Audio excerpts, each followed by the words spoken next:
अस्सलाम वालेकुम। SM news के साथ मैं हूं मुकद्दर रज़ा। SM न्यूज़ स्टूडियो में खुशामदीद। खबरों का सिलसिला बढ़ाते हुए इंतहाई अफसोसनाक खबर शामिल करेंगे साहिवाल से।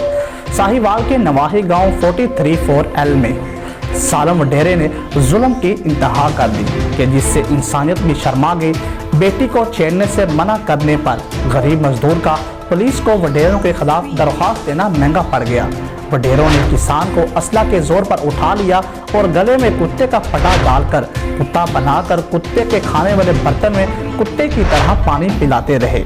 और तफसीलात के मुताबिक 4L में गरीब किसान गुलाम रसूल को जमान और इसके साथियों ने शदीद तशद्दुद का निशाना बनाया और गले में कुत्ते का पटा डालकर बाजारों में घसीटते रहे। कुत्ते के बर्तन में कुत्ते की तरह पानी पिलाते रहे।